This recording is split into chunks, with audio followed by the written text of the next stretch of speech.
Здравейте на всички! Днес искам да ви покажа нещо безпрецедентно за България.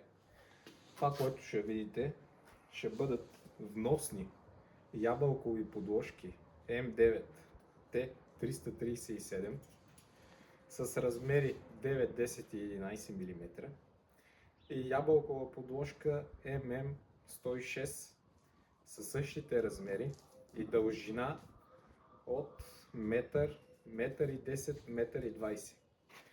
Не го говоря случайно това нещо, говоря го, защото в България и на Балканския полуостров е невъзможно вие да закупите такова нещо.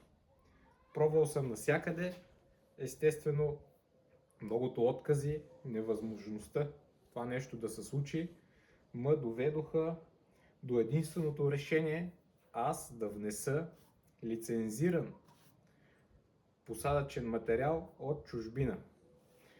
Искам да ви покажа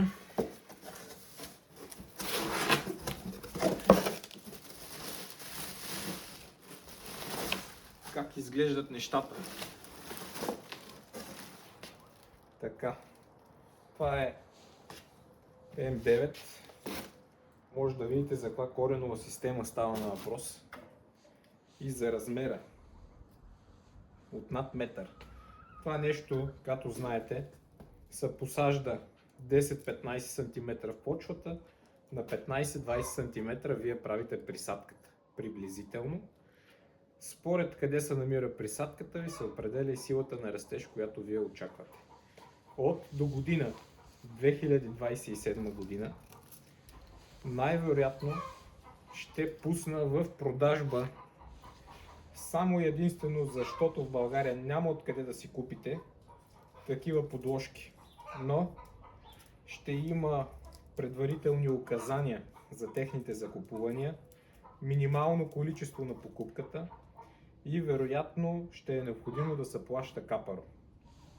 Като от сега казвам, че цената им ще бъде 30-40% от цената, дори 50% от цената на едно дръвче, което се продава в момента онлайн.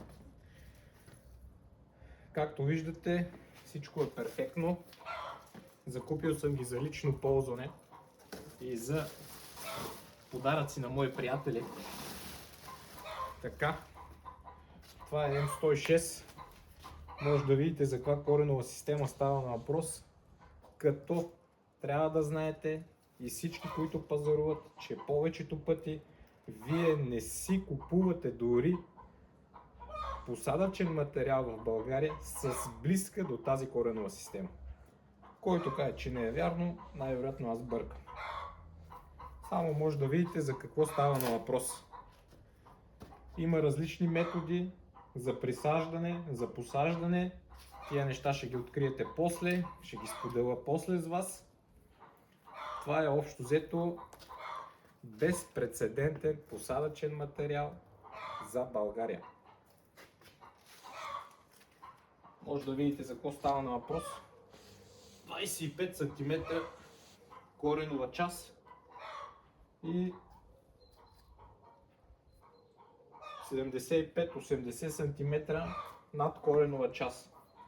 Може да присаждате на пъпка, кевви на пъпка сега пролетно присаждане, кевви на кален присаждане, кое както си желае. Това беше от мен.